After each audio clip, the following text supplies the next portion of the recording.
Genghis Khan जब भारत आया तो लोगों ने उनसे कहा कि आप सबको तो डरा सकते हो, परंतु भारत के संतों को नहीं डरा सकते।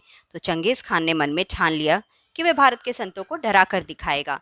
वह कुछ संतों को उठाकर ले आया और उसके सामने बेगुनाह लोगों को मारने की धमकी देने लगा।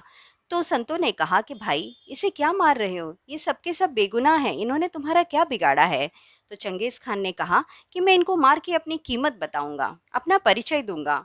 तो संत ने कहा कि हम तुम्हें अच्छी तरह से जानते हैं, तुम्हारी कीमत भी जानते हैं। उससे पूछा, बताइए फिर मेरी कीमत क्या है? तो संत ने कहा कि तुम्हारी कीमत मात्र 50 रुपए है। चंगेज खान को हंसी आ गई कि मेरी कीमत 50 रुपए, 50 रुपए का तो मैंने कुर्ता पहना है। तो संत ने कहा कि हम उसी की कीमत बता रहे हैं, तुम्हारी तो कोई कीमत ही नहीं है। गुरुदेव ने हमेशा व्यक्ति से अधिक व्यक्तित्व को महत्व दिया है। हमारा शरीर तभी सार्थक हो सकता है जबकि हम इसे ईश्वर का मंदिर मानेंगे एवं उसी की आराधना के लिए इसे अर्पित कर देंगे।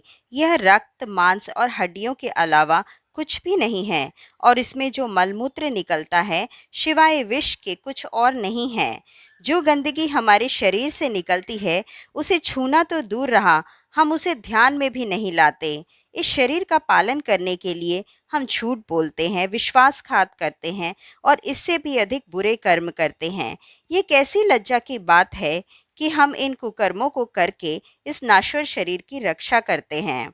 हम लोगों के शरीर में अंतरात्मा और कुवृत्ति में सदैव संघर्ष हुआ करता है। इधर अंतरात्मा शरीर पर अपना अधिकार जमाना चाहती है, उधर पाप रूपी शैतान उसे अपने वश में करना चाहता है। यदि अंतरात्मा की विजय हुई तब तो यह शरीर दिव्य होकर रत्नों की एक खान बन जाता है और यदि शैतान की विजय हुई तो यह महापापों का घर बन जाता है।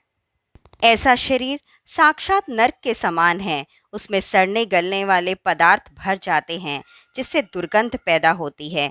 उसके हाथ पांव बुरे कर्मों को करते हैं। जीवा ऐसे पदार्थों का स्वाद चाहती है जिसे नहीं खाना चाहिए और ऐसी वाणी बोलती है जिसे नहीं बोलना चाहिए। उसकी आंखें ना देखने योग्य वस्तुओं को देखना चाहती हैं, कान ना सुनने योग्य शब्दों को सुनना चाहते हैं। ऐसा शरीर साक्षात नर्क ही है।